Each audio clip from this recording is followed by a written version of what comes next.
Selamat malam Bapak, Ibu, Saudara-saudari, serta anak-anak yang terkasih, dan salam sejahtera bagi kita semua.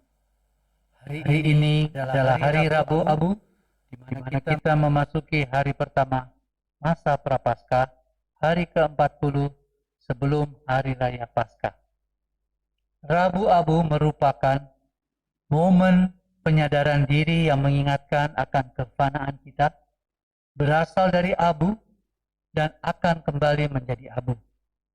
Kefanaan ini juga menyadarkan kita akan ketidakabadian dunia dan tanda bahwa satu-satunya keselamatan dan kekekalan adalah dari Tuhan saja.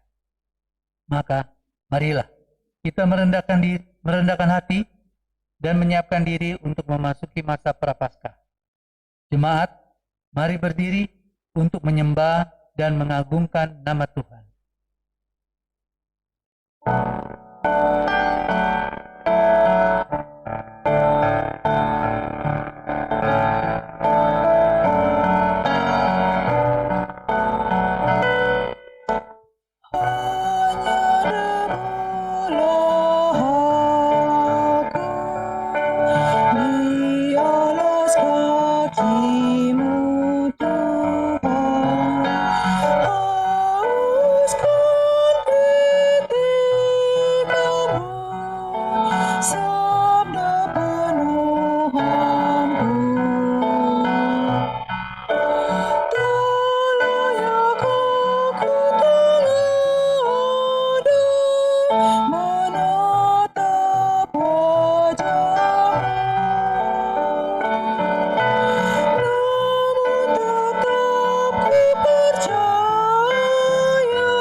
Jemaat, mari kita berdoa. Bapa yang Maha Pengampun, malam ini kami datang merendahkan hati dan diri kami di hadapan-Mu. Melalui ibadah ini, kami diingatkan tentang kerapuhan dan keterbatasan diri kami yang hanyalah debu tanah. Kami serahkan hati dan raga untuk mengenang dan menghayati kasih setia serta pengampunan Tuhan bagi kami. Di dalam nama Yesus Kristus, Tuhan dan penebus dosa kami berdoa. Amin.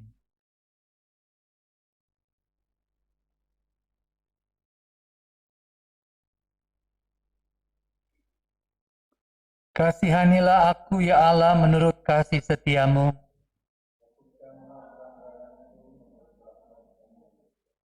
Bersihkanlah aku seluruhnya dari kesalahanku. Sebab aku sendiri sadar akan pelanggaranku.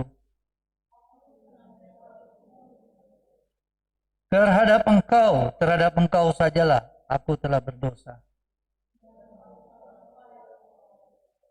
Supaya ternyata engkau adil dalam putusanmu. Sesungguhnya dalam kesalahan aku diperanakan. Sesungguhnya engkau berkenan akan kebenaran dalam batin.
Bapak, Ibu, dan anak-anak yang Tuhan Yesus kasihi,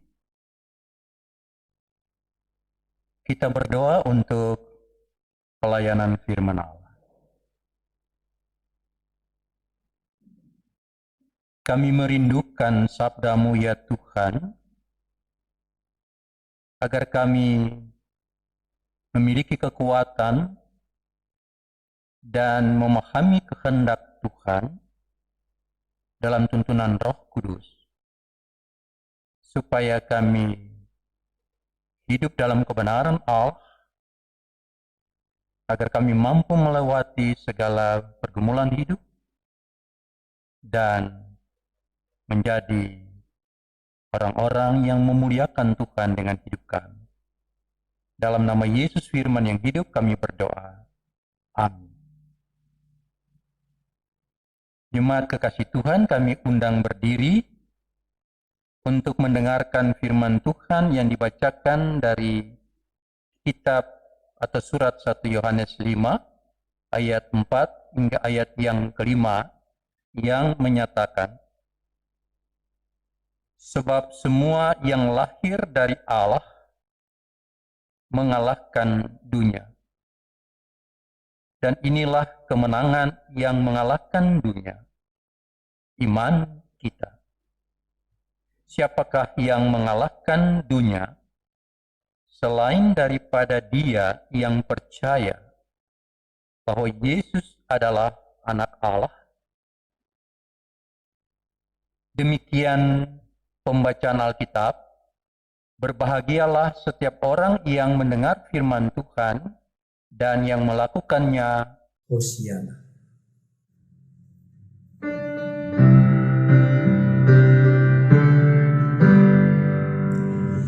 Hosiana, Hosiana, Hosiana.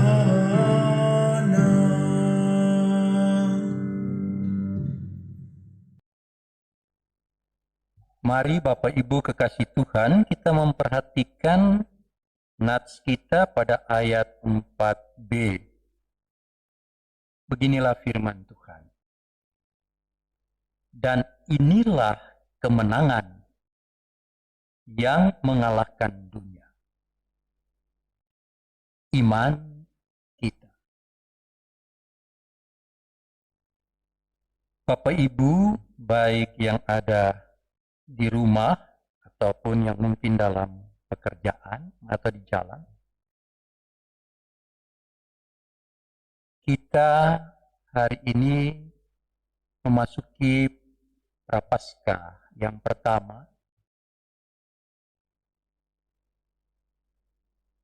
dan pada hari Rabu ini kita melaksanakan ibadah dalam rangka juga kegiatan atau pelayanan Hari Abu. Apa maksudnya tadi sudah dijelaskan di dalam tata ibadah kita, untuk mengenang atau merenungkan diri kita sebagai orang yang lemah, manusia yang fana, karena kita cuma debu.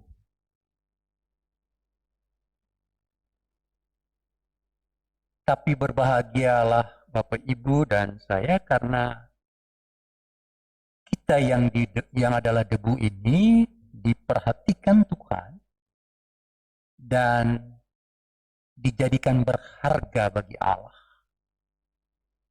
Mulai sejak panggilan Abraham, Yakub, makanya dalam Yesaya 43 dikatakan, engkau berharga di mataku.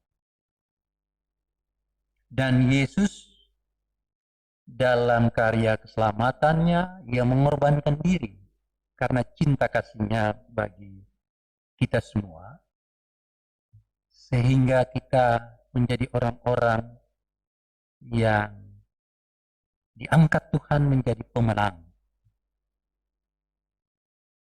Karena itu hari ini perkenankan saya memberi judulnya Kemenangan Iman.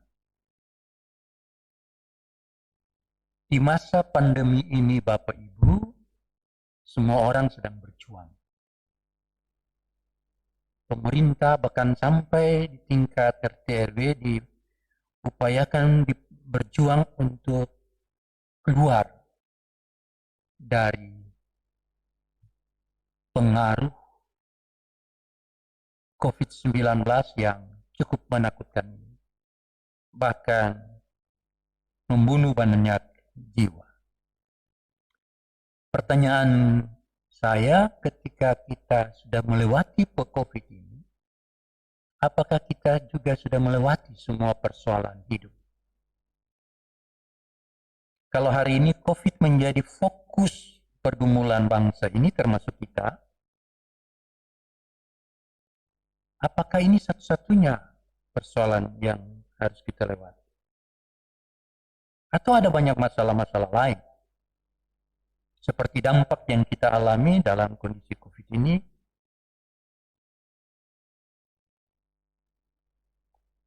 banyak orang yang kehilangan pekerjaan, banyak usaha yang serat atau yang sulit, dan berbagai hal. Sehingga kita bertanya, apa sih kemenangan iman? Atau apa sih kemenangan itu? Kemenangan itu bukan hasil yang kita peroleh karena banyak musuh kita kalahkan seperti orang menang dalam perang. Tapi kemenangan iman itu adalah kemampuan kita atau hasil yang kita peroleh dari sebuah pemurnian yang kita alami karena kita mengalami sebuah proses dengan Tuhan di mana kita berada di dalam ketaatan dan kedekatan diri dengan Allah.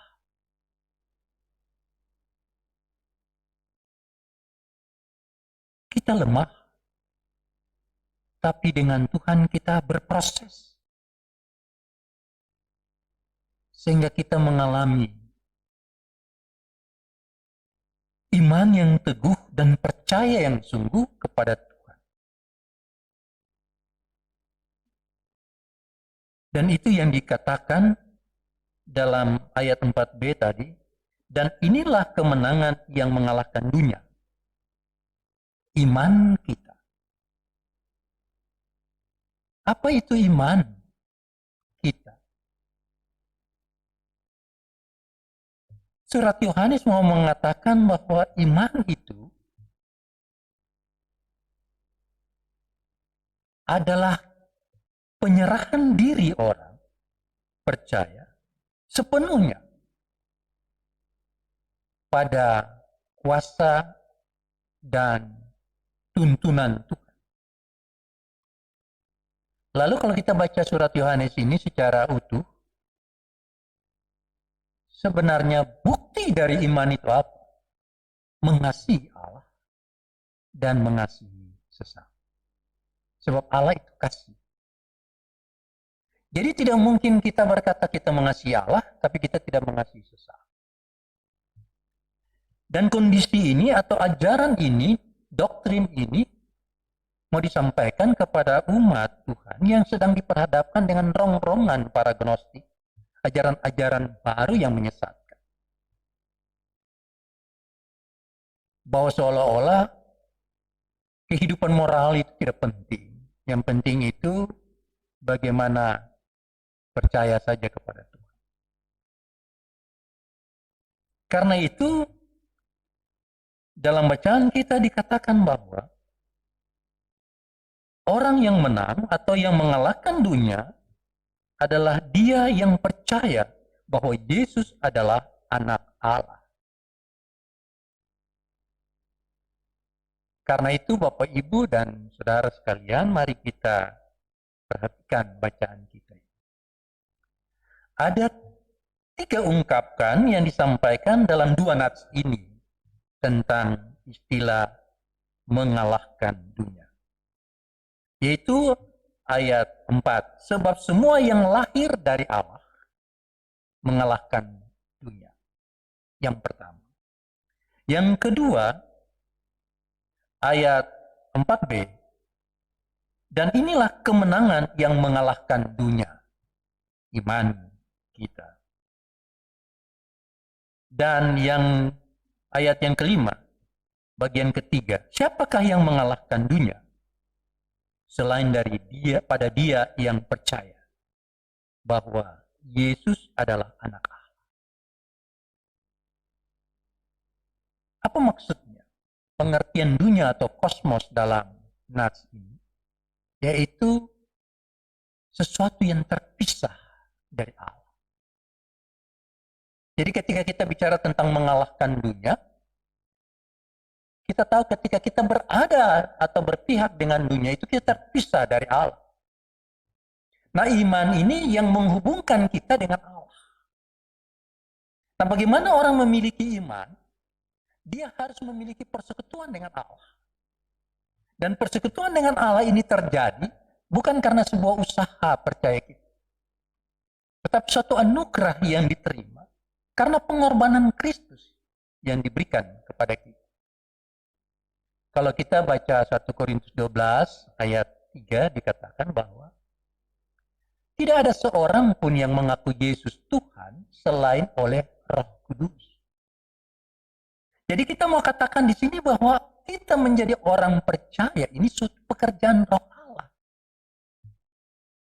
Karena itu kita bisa lihat ada banyak orang yang kenal Yesus, yang tahu tentang Yesus, tetapi tidak semua orang percaya kepada Yesus. Karena memang iman itu suatu pemberian Allah yang kita terima sebagai karya Roh Kudus dalam hidup kita. Dan itu sebuah kemenangan yang kita terima secara gratis dari Tuhan. Semua yang lahir dari Allah mengalahkan dunia atau menaklukkan. Kalau kita bicara yang lahir dari Allah, kita tidak bicara kelahiran secara jasmani seperti percakapan Nikodemus dengan Tuhan. Tetapi kelahiran secara rohani yang sangat berpusat pada hati. Jadi yang lahir dari Allah di sini mau dikatakan perubahan hati yang terjadi bagi setiap orang. Ketika tadinya dia kurang percaya, kini dia menjadi percaya. Ketika tadinya dia bersahabat dengan dunia, kini dia bersahabat dengan Tuhan. Ketika tadinya hatinya begitu keras dan kaku, kini hatinya menjadi lembut dan penuh dengan pengampunan. Ketika tadi hatinya penuh dengan kebencian, kini hatinya penuh dengan kasih sayang. Ketika tadinya hatinya penuh dengan iri hati, kini hatinya penuh dengan penerimaan terhadap kelebihan orang lain. Semua itu terjadi karena kita dilahirkan oleh Allah. Karena Roh Allah itu bekerja di dalam kita. Sehingga bukan lagi apa yang kita kehendaki yang harus terjadi, tetapi apa yang Tuhan kehendaki yang harus kita turut. Jadi orang-orang yang lahir dari Allah adalah orang-orang yang memberi diri kepada Tuhan, tetapi juga yang setia untuk memperlakukan perintah-perintah Tuhan. Karena itu kalau Tuhan bilang perintah yang lama dan perintah yang baru diberlakukan, dalam pasal 2 kita baca, sebenarnya Tuhan mau katakan bahwa semua itu terkandung dalam satu perintah yang utuh, yaitu kasih. Dan kasih itu menyatu dalam diri Yesus yang sudah memberi pengampunan untuk keselamatan kita. Jadi orang yang hidup baru, cirinya dia hidup dalam cinta kasih. Dan orang yang hidup dalam cinta kasih tidak ada lagi kepahitan dalam diri. Udah lepas. Sebab itu kemenangan itu bukan sesuatu yang kita miliki, tetapi sesuatu yang bisa kita beri. Orang bisa saja menang hari ini karena dia miliki, besok bisa lepas. Tapi sesuatu yang kita beri itu utuh. Jadi iman itu lebih merupakan hidup yang menjadi berkat bagi orang lain. Hal yang kedua, kemenangan itu adalah iman kita. Kita bicara iman ini, kita bicara hubungan dengan Tuhan yang tidak terpisahkan. Saya membayangkan kalau kita ada di tepi laut, lalu kita lihat ada batu karang yang sangat tajam. Dia tajam itu karena diterpa angin dan badai setiap saat. Dan ketika ombak yang begitu dahsyat datang, yang pecah itu bukan batu karangnya, ombaknya itu. Jadi iman itu adalah bentuk bagaimana kita hidup kokoh dalam kasih sayang Tuhan, tetapi juga kita kokoh untuk memperlakukan kasih itu kepada orang lain. Seperti yang dikatakan dalam Ibrani 11 ayat 6. Tanpa iman, tidak ada orang yang berkenan kepada Allah. Kemenangan itu ketika dari keadaan kita yang menjadi debu, kita kini jadi orang, artinya yang bermanfaat bagi orang lain. Yang berguna bagi orang lain. Bukan pembawa masalah, tapi membawa damai.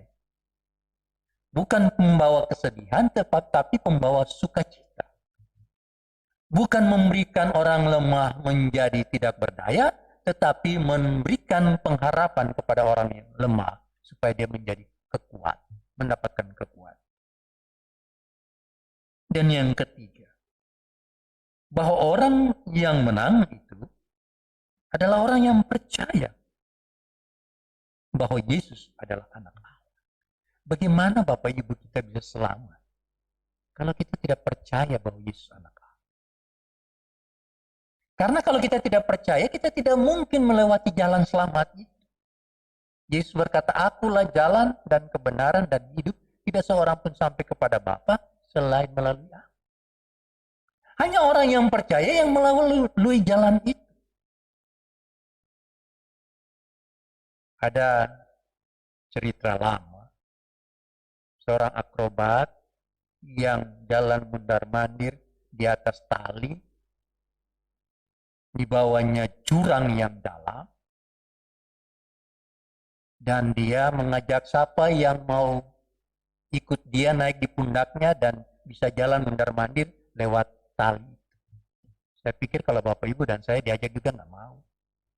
Tiba-tiba ada anak kecil yang loncat di pundaknya, lalu jalan di atas tali itu bersama orang itu. Kenapa? Ternyata dia itu anaknya. Mengapa dia begitu? Dia percaya kepada Bapak. Jadi dia percaya itu menyerahkan hidup sepenuhnya untuk dituntun oleh Bapak. Dan dia menikmati itu. Orang yang takut karena dia lihat jurangnya itu mengganggu. Sehingga imannya itu goyah. Dan ketika orang goyah dalam iman dia mudah jatuh. Seperti batu karang tadi. Jadi tidak mungkin kita bisa mengalami kemenangan itu kalau kita tidak percaya bahwa Yesus itu Tuhan. Sebab kita akan menghindari perjalanan bersama Yesus. Orang kan semua takut mati. Padahal orang percaya bahwa kalau mati itu selamat dan bahagia bersama Tuhan. Tapi tidak ada orang yang mau. Tapi orang yang percaya bahwa Yesus anak Allah mengerti bahwa kematian itu juga salah satu jalan menuju keselamatan. Di musim COVID ini banyak orang yang kehilangan kekasih. Tetapi ingat bahwa kita tidak pernah kehilangan Allah yang menyelamatkan kita. Karena itu kita mengerti apa yang dikatakan oleh Wahyu dalam Wahyu 2 ayat 7. Bahwa yang menang orang yang akan diberi makan dari pohon kehidupan. Mari kita baca Wahyu 2 ayat 7 sebagai penutup dari renungan kita di malam ini.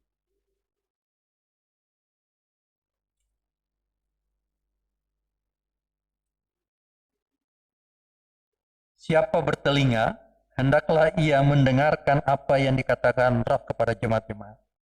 Barang siapa menang, dia akan kuberi makan dari pohon kehidupan yang ada di Taman Firdaus Allah. Kemenangan adalah iman yang membawa kita pada pengharapan. Kemenangan iman adalah wujud percaya kita untuk mengalami kekuatan yang diberi Allah dalam menghadapi setiap cobaan. Taruhlah iman kita pada Allah dan perhatikan, hidup kita pasti diubah Allah. Amin.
Mari Bapak Ibu Saudara kita berdoa.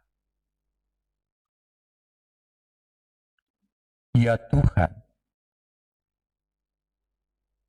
kami sadar kami adalah debu.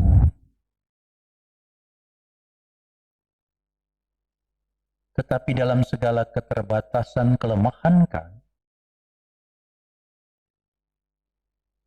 Tuhan mengubah hidup kami. Sehingga kami berarti, supaya kami jadi berkat bagi orang lain. Kami berdoa agar kelemahan, keterbatasan, kelemahan, dengki, iri hati, kebencian, kami kubur dalam-dalam, supaya yang tinggal di hidup kami, hati yang bersih, pikiran yang bijaksana, hidup yang taat dan takut akan Allah. Supaya kami tahu bahwa kami adalah pemenang. Kami berdoa supaya kami tetap setia dengan percaya kami, setia melakukan kehendak Allah, setia hidup di dalam Tuhan. Untuk setiap keluarga kami Tuhan berkati. Dengarlah ya Tuhan pergumulan kami pribadi lepas pribadi. Ketika tangisan datang menimpa hidup kami, kasih Allah memberkati kami dengan kekuatan rahmat-Mu. Ketika kesusahan membuat kami putus asa,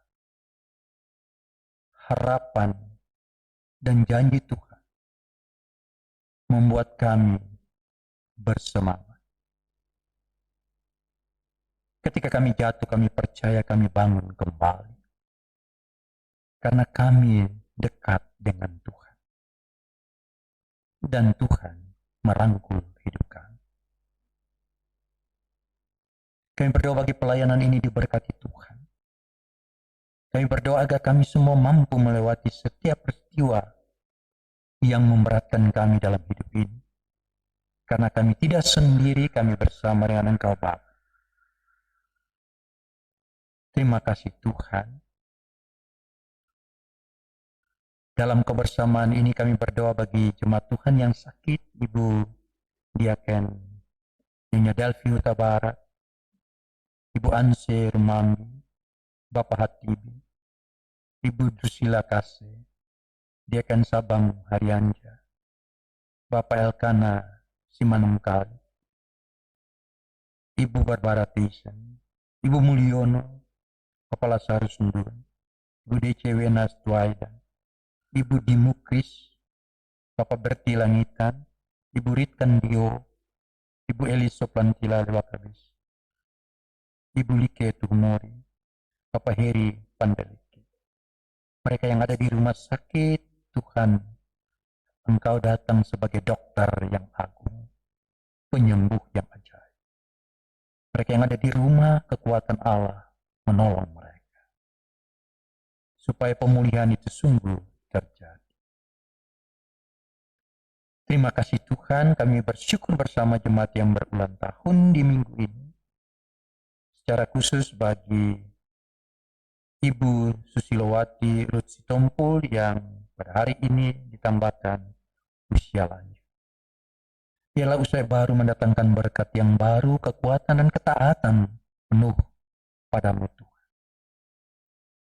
Terima kasih Tuhan, biarlah kami semua sebagai umat Tuhan mampu melewati masa-masa prapaskah ini dalam kesetiaan dan kesadaran akan penderitaan Kristus yang membawa kemenangan dalam hidup kami. Terima kasih Tuhan untuk firman-Mu, biarlah kami hidup di dalamnya, teguh dalam iman, supaya kami menjadi pemenang. Untuk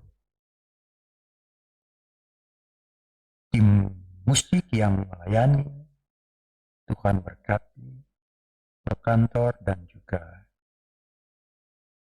organis atau pianis, juga presbiter bertugas, tim multimedia, semua pendukung pelayanan di malam ini kami serahkan ke dalam tangan Tuhan. Tuhan menolong. Untuk setiap anggota jemaat Tuhan kami berdoa supaya mereka mengalami kasih setia Tuhan dalam karya usaha dan masa depan mereka. Untuk pemerintah bangsa yang sedang berupaya mengatasi penyakit COVID ini, Tuhan menolong mereka untuk mempersiapkan segala sesuatu dengan upaya-upaya penyelamatan ini. Dan biarlah tangan Tuhan sendiri yang memberikan kesembuhan sempurna dan mengakhiri COVID ini. Kami berdoa bagi orang-orang yang susah, yang menderita karena bencana, karena orang-orang yang mereka kasihi dipanggil Tuhan. Tuhan menolong mereka. Kami berdoa untuk panitia-panitia yang sedang usaha pekerjaannya diberkati Tuhan. Kami percaya dengan Tuhan tidak ada yang mustahil. Tangan Tuhan kuat untuk menyelamatkan. Dan telinga Tuhan tidak kurang tajam untuk mendengar doa kami. Doa ini kami panjatkan di dalam nama Yesus Kristus, Tuhan dan Juru Selamat, yang telah mengajar kami berdoa bersama-sama. Bapa kami yang di sorga, dikuduskanlah namamu. Datanglah kerajaan-Mu, jadilah kehendak-Mu di bumi seperti sorga. Berilah kami pada hari ini makanan kami yang secukupnya, dan ampunilah kami akan kesalahan kami, seperti kami juga mengampuni orang yang bersalah kepada kami. Dan janganlah membawa kami ke dalam pencobaan, tapi lepaskanlah kami daripada yang jahat.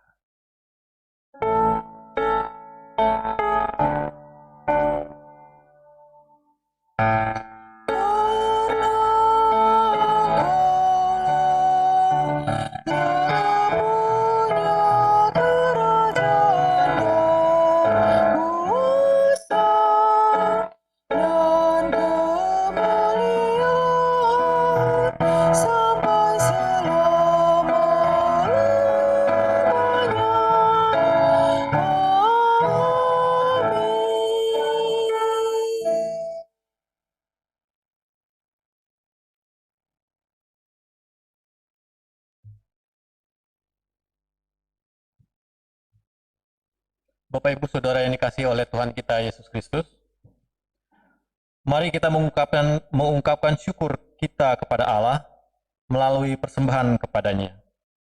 Dengarlah nas Alkitab dari 2 Korintus pasal 8 ayat 12 yang menyatakan, sebab jika kamu rela untuk memberi, maka pemberianmu akan diterima. Kalau pemberianmu itu berdasarkan apa yang ada padamu, bukan berdasarkan apa yang tidak ada padamu. Kiranya Allah berkenan atas pemberian kita dan menguduskan persembahan syukur kita kepadanya.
Jemaat, mari kita berdiri untuk menyerahkan ungkapan syukur kita kepada Allah dalam doa syukur bersama. Bapa di sorga, segala ungkapan syukur kami hanyalah kepadamu atas kasih karunia dan berkat yang telah kami terima sampai hari ini. Saat ini kami membawa ungkapan syukur hati kami. Kuduskanlah ya Bapa, agar persembahan ini dapat menjadi berkat bagi pelayanan di dalam dunia ini. Demi nama Yesus, Sang Penyelamat, kami bersyukur. Amin.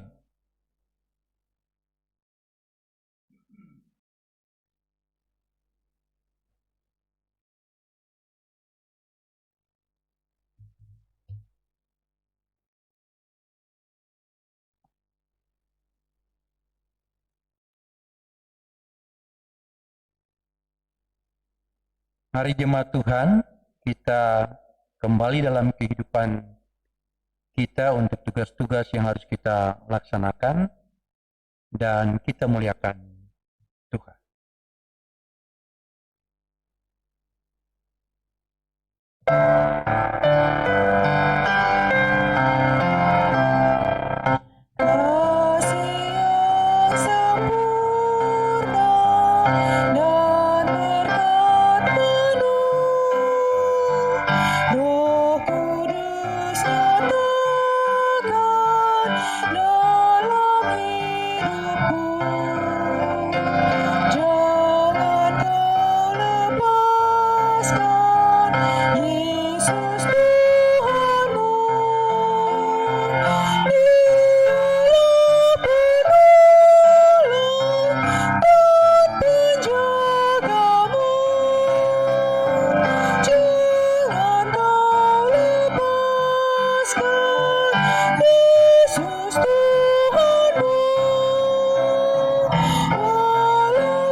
Bapak Ibu kekasih Tuhan dan anak-anak, arahkanlah hati dan pikiran kita kepada Tuhan.